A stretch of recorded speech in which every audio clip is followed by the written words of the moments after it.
Eu vou passar algumas dicas que todas as pessoas devem seguir para que tenham uma voz bonita e sem causar lesões na prega vocal.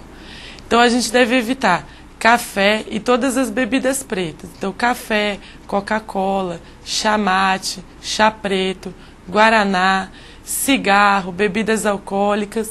Também devemos evitar o uso excessivo de balas, pastilhas, o gengibre. Eles funcionam como anestésico e só vão piorar se você já estiver começando a ter algum problema na sua voz. Também devemos evitar, principalmente os professores, devem pensar em roupas mais confortáveis para entrar na sala de aula, evitar roupas que apertem muito na região do pescoço, do tórax, na parte mais inferior também da barriga. Devemos tomar bastante água, principalmente durante as aulas. O professor deve ter sempre junto com ele uma garrafa de água e toda hora, ingerir uma pequena quantidade de água. Na hora do intervalo, pode pensar em trocar as bolachas por uma maçã, que é uma fruta adstringente, ajuda a limpar a garganta, a deixar a voz mais limpa. Também devemos evitar comer e deitar. Então, toda vez que a gente come, a gente deve esperar pelo menos 45 a 50 minutos para deitar, para evitar o refluxo. As pessoas com alergia devem evitar ar-condicionado, locais muito empoeirados, com mofo. E quando a gente não puder evitar esses locais, às vezes na sala de aula, o giz, o ventilador, a gente deve pensar em aumentar a quantidade de água que a gente ingere. Podemos fazer alguns exercícios para que a nossa voz mantenha-se sempre limpa, sempre bonita, sempre clara, evitando as lesões.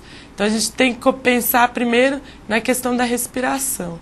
Sempre antes de começar a falar, a gente tem que inspirar, deve evitar usar a musculatura aqui do ombro e do pescoço, procurar fazer uma respiração mais diafragmática, então puxar o ar, encher o diafragma e soltar bem lentamente. Fazer isso toda vez antes de falar. Podemos também fazer alguns exercícios de vibração, de lábio, de língua. Cantar alguma musiquinha fazendo vibração de lábio ou a língua. Pode ser uma vibração simples, ou de lábio ou de língua, então. Ou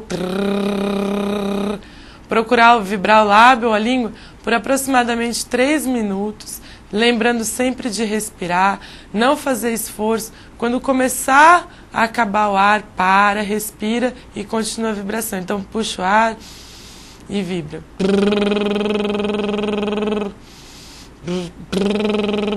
Também pode cantar alguma música, uma canção que a gente usa bastante, eu tirei o pau no gato, então vibrando os lábios.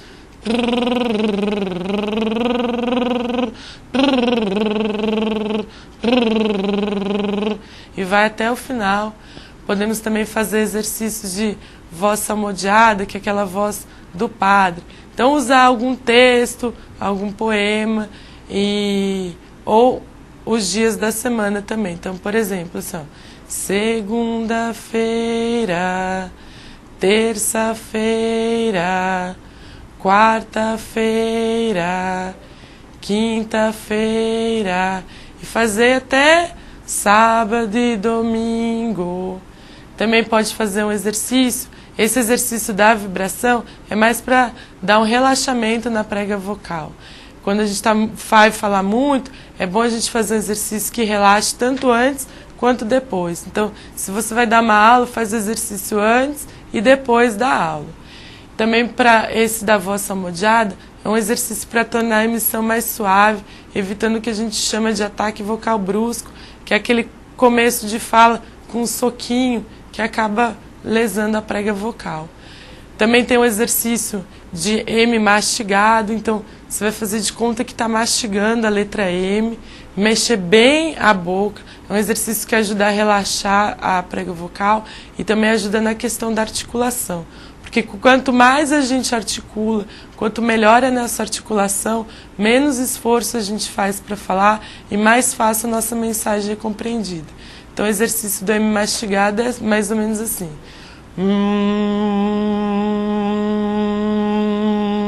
E você deve sempre terminar usando as vogais. Então, você começa fazendo